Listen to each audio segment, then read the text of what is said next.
আসসালামু আলাইকুম। আশা করি আপনারা সবাই ভালো আছেন। গ্রাফ পয়েন্ট স্কুলে আপনাদের স্বাগতম। আমি মুস্তাফিজুর আছি আপনাদের সাথে। গতকাল আমরা দেখেছিলাম টাইপ টুল এবং টাইপ টুলের বিভিন্ন বিষয় নিয়ে আমরা আলোচনা করেছি। টাইপ টুলটা খুব গুরুত্বপূর্ণ, সবাই ভালো করে শিখে নেক্সট টপিকে আসেন। আজকে আমরা শিখব শেপ টুল কিভাবে বিভিন্ন শেপ ক্রিয়েট করে।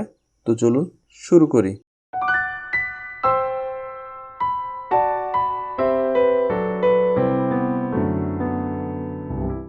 তো প্রথমে আমরা ডকুমেন্ট ক্রিয়েট করে নিয়েছি। আমরা দেখবো আজকে এই যে এখানে যে লাইনগুলো আছে সেই লাইন এবং এখানে যে শেপগুলো আছে এই শেপগুলো, এগুলো খুব সহজ বিষয়। প্রথমে আমরা দেখবো লাইন সেগমেন্ট টুল। লাইন সেগমেন্ট টুল কি? প্রথমে আমরা যদি একটা লাইন ক্রিয়েট করতে চাই, আমরা ফিল কালারটা বন্ধ করে শুধুমাত্র স্টক কালারটা রাখলাম। দেখেন, একটা ক্লিক করে ড্র্যাগ করার পর আমরা যেদিক থেকে চাই সেই দিকে আমরা একটা লাইন ক্রিয়েট করতে পারতেছি। এই হচ্ছে আমাদের একটা লাইন। আমি এই স্টকটাকে একটু মোটা করে নিচ্ছি, তাহলে বুঝতে সুবিধা হবে। এই যে আমরা যেভাবে টান দিই না কেন, এখন একটা লাইন বের হবে এবং স্ট্রোকটা ওইরকমই আসবে। এই হচ্ছে আমার লাইন সেগমেন্ট টুল। তো এইখান থেকে আমরা একটা জিনিস করতে পারি, আমরা যে লাইনগুলো ক্রিয়েট করলাম সেগুলোকে আমরা বিভিন্নভাবে মডিফাই করতে পারি। কিরকম? এখান থেকে আমরা দেখেছিলাম, প্রথম ক্লাসগুলোতে দেখেছিলাম, আমরা স্ট্রোক থেকে এগুলোতে চেঞ্জ করলে বিভিন্ন শেপে কিন্তু এটা কনভার্ট হবে। দেখেন, এই যে বিভিন্ন শেপে এগুলো কনভার্ট হচ্ছে। লাইন সেগমেন্ট টুল দিয়ে আপনি বিভিন্ন শেপ ক্রিয়েট করতে পারেন। এরপর আমরা দেখব আর্টস টুল। এটা খুব গুরুত্বপূর্ণ না, এটা কি করে? শুধুমাত্র একটা বাঁকা শেপ ক্রিয়েট করে। এটাকে আপনার শিপ চাপতে ধরলে এটা একটা বৃত্তের 4 ভাগের যে এক অংশ সেটা প্রকাশ করবে। দেখেন, আমি এইভাবে দিলাম, এটা হচ্ছে আরেকটা অংশ, এবং এইটাকে দিলাম, এটা হচ্ছে আরেকটা অংশ। এইভাবে বিভিন্ন শেপ ক্রিয়েট করা যেতে পারে, তবে এটার ব্যবহার খুব বেশি হয় না। সো আমরা পরবর্তী টুলটাতে যাই। এরপর আছে স্পাইরাল টুল। স্পাইরাল টুল কি? স্পাইরাল হচ্ছে এই যেখান থেকে ক্লিক করলে দেখেন, ধরে যদি টান দিই তাহলে একটা শেপ ক্রিয়েট হচ্ছে। এই হচ্ছে একটা স্পাইরাল টুল। এখন আমরা এইটাতে ক্লিক করলে তো একটা স্পাইরালের মতো একটা বিষয় আসলো। এখন আমরা যদি এর ভিতরের পেজ সংখ্যা বৃদ্ধি করতে চাই, তাহলে কিবোর্ডের অ্যারো চিহ্ন যদি ক্লিক করি, দেখেন পেজগুলো কিন্তু বৃদ্ধি পাচ্ছে।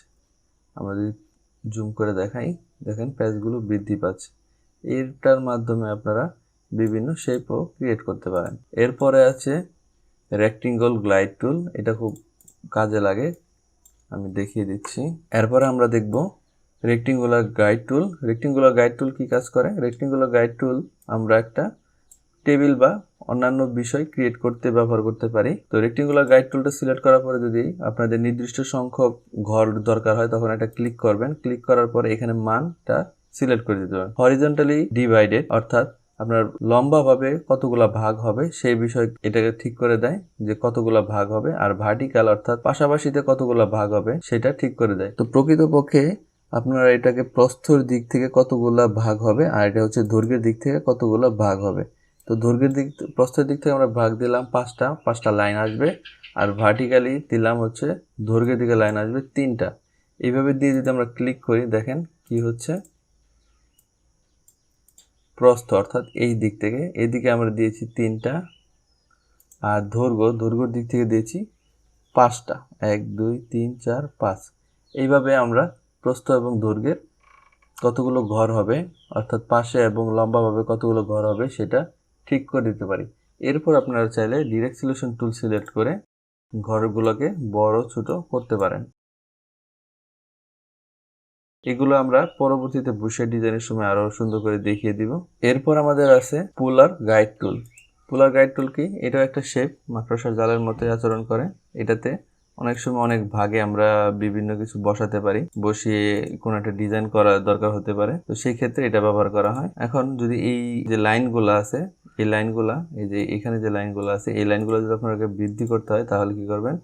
টান দেওয়ার পরে যদি আপার কেসটা বৃদ্ধি করেন, সেইগুলা কিন্তু বৃদ্ধি হবে, আর ডাউনের ক্লিক করলে সেটা কমে যাবে। এইভাবে আপনারা বিভিন্ন শেপ এখানে যেরকম দরকার হয় সেটা ক্রিয়েট করতে পারেন। তো এই লাইন সেগমেন্ট টুলের ভিতরে শুধু উপরের লাইন সেগমেন্ট এবং এখানে রেক্টেঙ্গুলার গাইড টুল এটা বেশি ব্যবহার হয়। এই দুইটা জিনিস আপনারা ভালো করে প্র্যাকটিস করেন।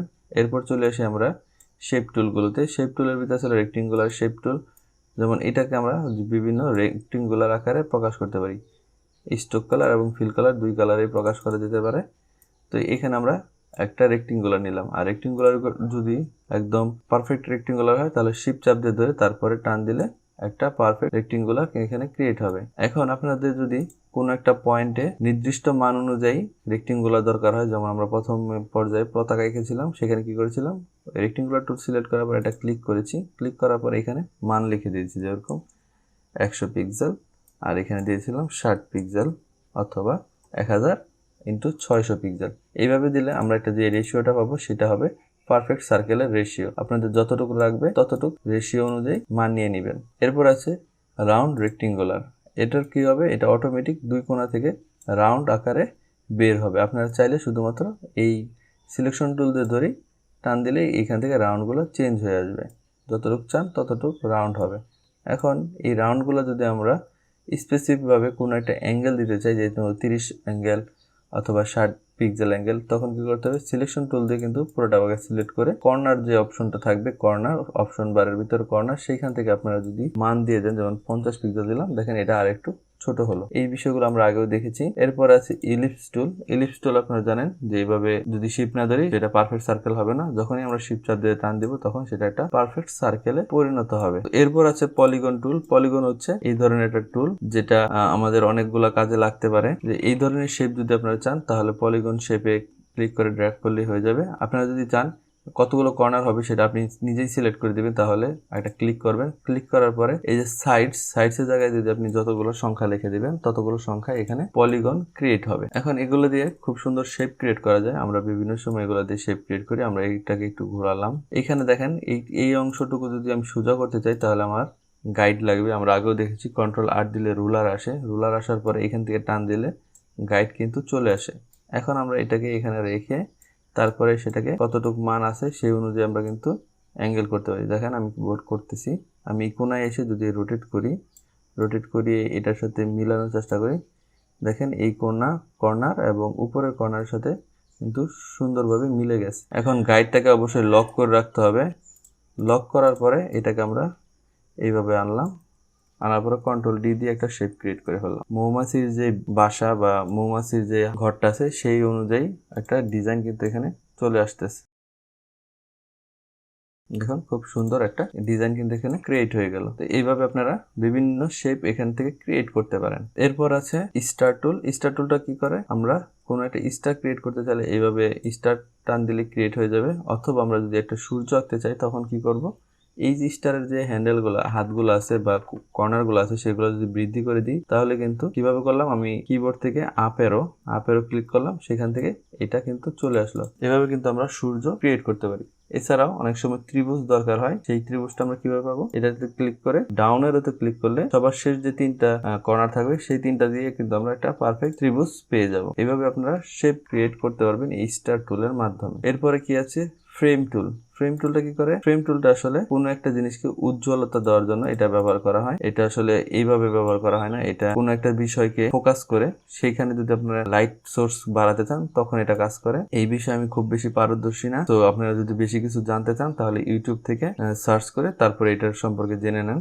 তো আজকের ক্লাসটা খুব বেশি বড় হবে না, আপনারা এই শেপটাই আপনারা ক্রিয়েট করে আপনারা আমাদের গ্রুপে আপলোড করেন। আপলোড করার পর আমরা আপনাদের কোনো ভুল থাকলে বা প্রশ্ন থাকলে সেটা সমাধান করার চেষ্টা করব। সবাই আমার চ্যানেলটাকে সাবস্ক্রাইব করেন, রেগুলার ভিডিও আমরা আপলোড করেই যাব। আপনারা গ্রাফিক্সের বিভিন্ন বিষয় সম্পর্কে এখান থেকে শিখতে পারবেন। সবাই ভালো থাকবেন, সুস্থ থাকবেন, আল্লাহ হাফেজ।